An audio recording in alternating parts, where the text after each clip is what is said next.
Good morning, everyone. Today we'll discuss next topic from chapter 2, that is some important methods in psychology. In this, we'll discuss various methods of data collection in detail. First is observation method. What is observation? Observation is when we observe the behavior of any person, especially particular behavior which is helpful for the study. It's not seeing or looking, it is a focus on someone's particular behavior, especially selective behavior. We do not observe all the behaviors of a person. Only that selective behavior is observed which is required. For example, how a person reacts in a particular situation. Then we notice only that reaction of a person. Not all the time we have to record each and every reaction. Then this selective behavior has to be recorded also to get clear idea. If we do not record whatever is observed, then we cannot draw authentic results, because sometimes we may forget the actual observation, or sometimes we may use wrong observations. It may become hodgepodge also. So to avoid any misinterpretation, it's better to record whatever is observed, which can be used later on for further analysis. It can be with the help of photographs, symbols, shorthand, or video recording. Then next is analysis. As we have discussed earlier, mere collection of data is not sufficient. We have to analyze data also to get results. So it's done statistically with the help of hypotheses, and then conclusions are drawn. Observation is of two types. First is naturalistic versus controlled observation, and second is non-participant versus participant observation. What is naturalistic observation? In this kind of observation, observer observes the natural environment or natural conditions without changing the surroundings or situations. Sometimes the observations are done without giving any information to that person who is being observed. For example, observing the patients in hospitals or shopping malls in their natural environment, or observing children in class, how they behave with or without teacher, or observing the behavior of children in park or any other natural environment where nothing is controlled or modified or changed according to the requirements. Now, next is controlled observation. What is controlled observation? In controlled observations, many things are kept under control, or you can say constant. Then, with the help of experiments, observation is done to get actual results. In natural observations, nothing is in hands of observer. But in controlled observation, many things are kept under control. Means many things can be modified to get actual reactions which we are waiting for. There is an example in your book for controlled observation conducted by Bibb Letney and John Darling in 19 70. It's given in your book in a box. These two psychologists called some students from Columbia University and were given the impression that they would be interviewed on a certain topic. But actually, they wanted to observe the reaction of the students. These students were kept in a waiting room and sent one by one in 3 different rooms to fill the questionnaire. In the first room, say room number 1, it's just for your understanding. One student was sent alone. In room number 2, 3 students were sent. And in room number 3, one more student from the same waiting room was sent, where 2 students were already sitting who were not familiar to that student. These 2 students were instructed beforehand to do nothing or not to react anything. These are called as confederates, means they are instructed before the experiment what to do or what not to do. Okay, now let me repeat once again. There were 3 rooms. In room number 1, 1 student.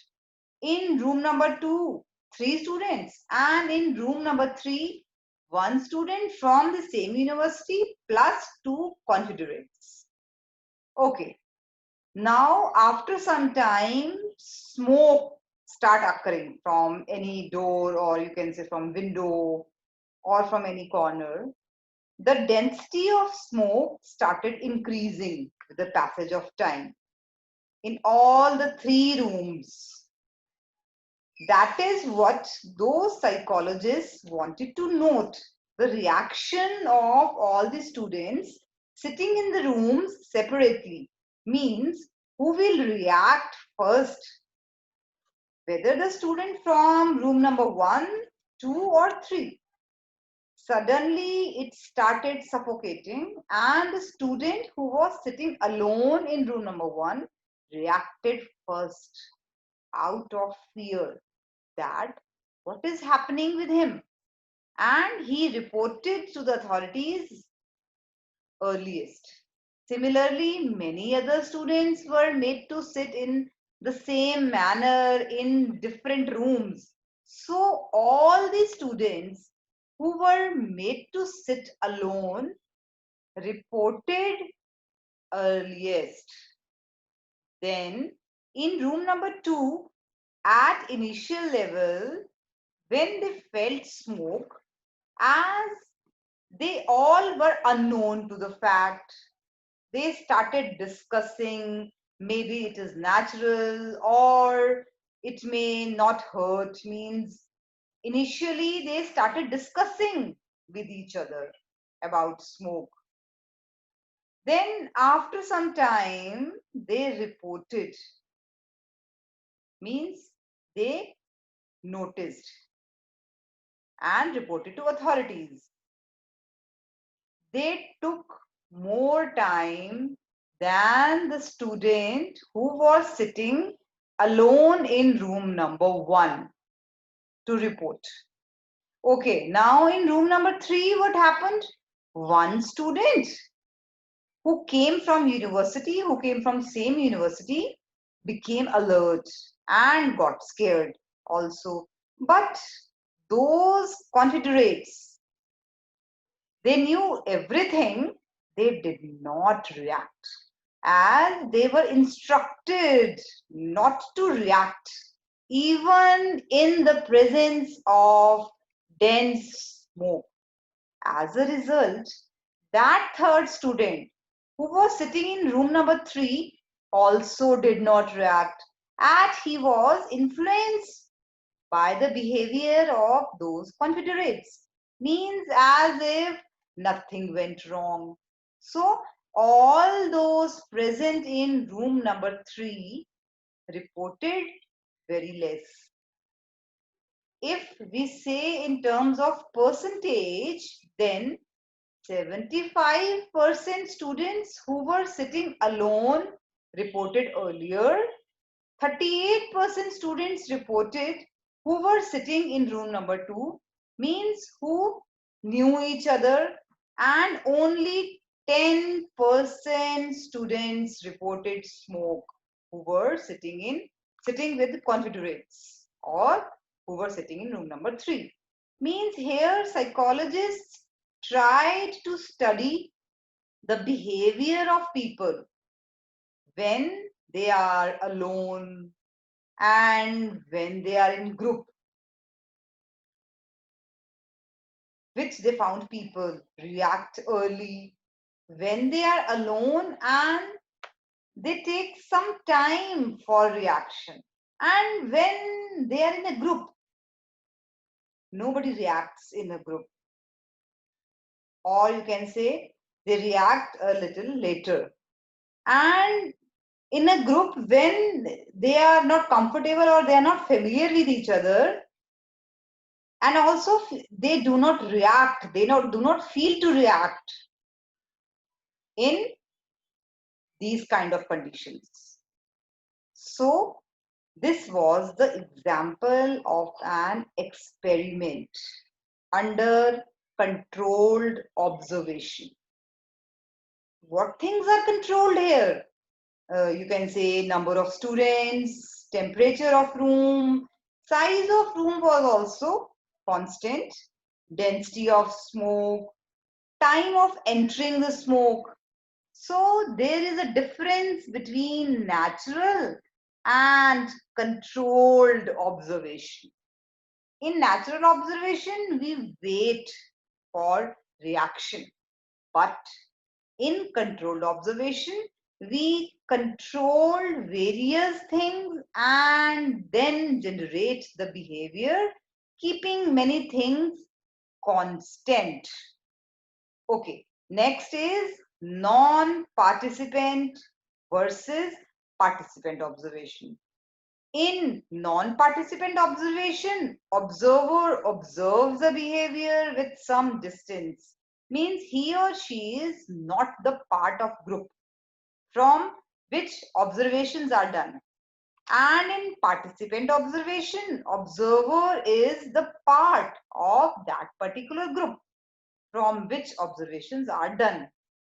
For example, in a class of a student studying any subject, you are studying any subject and you are also part of that class, means as a student, and you are observer also, means you are observing the whole class as a student.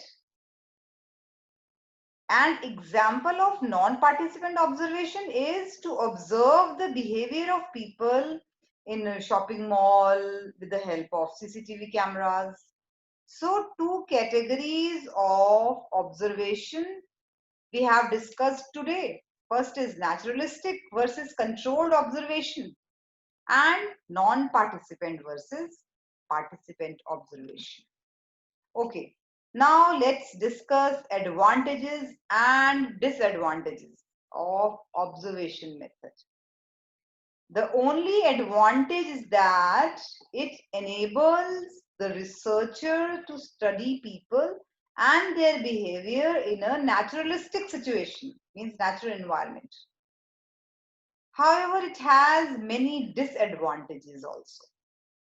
First of all, it is labor intensive, means a person who is observing requires a lot of efforts. It is time consuming also, as in naturalistic conditions. We have to wait for the reactions. And it is subjective and bias also, means the person who is observing puts his or her own point of view in observation. So due to these limitations, next method, that is experiment method, came into existence. That we'll discuss in next video. It is an assignment for you. You have to complete this assignment also. Thanks for watching.